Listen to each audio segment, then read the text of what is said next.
Nggak semua pendaki itu kuat. Mereka cuma nggak cerita. Yang paling capek di gunung bukan kaki.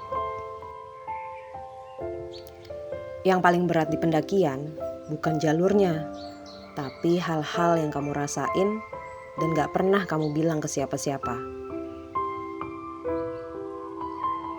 Dari luar naik gunung kelihatannya tenang, sunyi, dingin, jauh dari keramaian.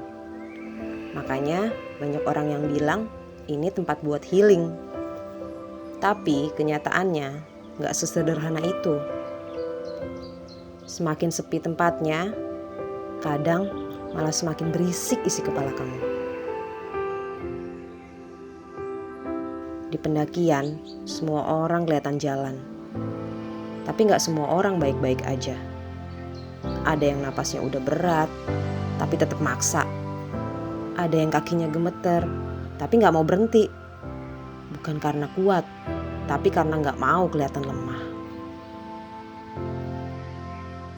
Dan anehnya, hampir semua orang ngerasain hal yang sama.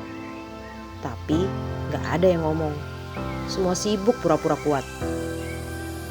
Capek di gunung itu gak selalu kelihatan.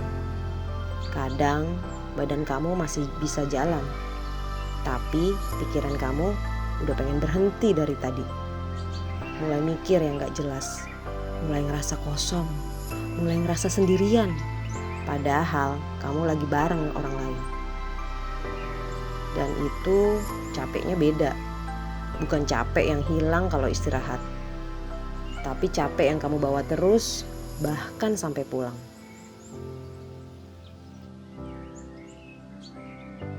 Kamu pernah gak ada di tempat yang indah banget, tapi kamu gak ngerasain apa-apa?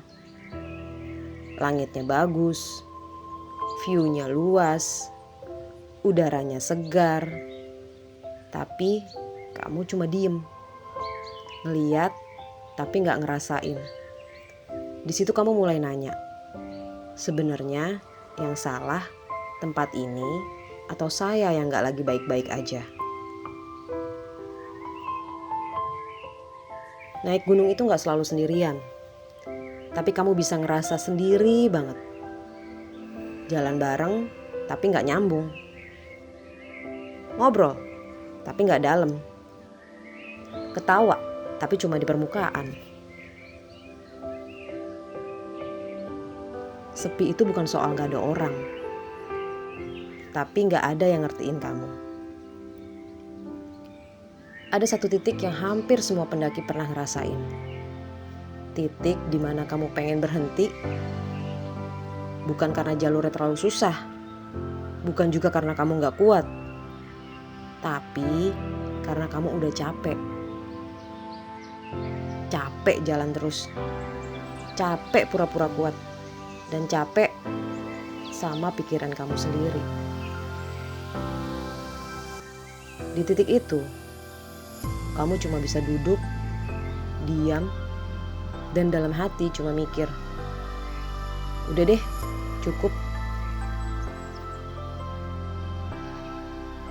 Tapi anehnya, kamu tetap berdiri lagi, melanjutin langkah, dan jalan lagi, seolah-olah gak ada apa-apa. Dan dari situ, saya mulai ngerti satu hal.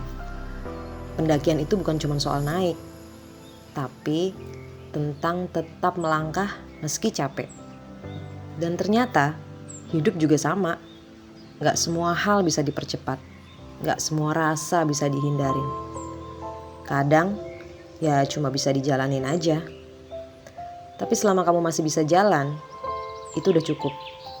Karena yang bikin semua itu berarti bukan puncaknya, bukan fotonya, tapi momennya. Saat kamu hampir menyerah, tapi kamu milih lanjut lagi, disitulah kamu sadar kalau kamu ternyata lebih kuat dari apa yang kamu kira. Capek itu wajar, istirahat itu boleh, tapi jangan berhenti. Karena pada akhirnya yang sampai puncak bukan yang paling cepat, tapi yang terus melangkah.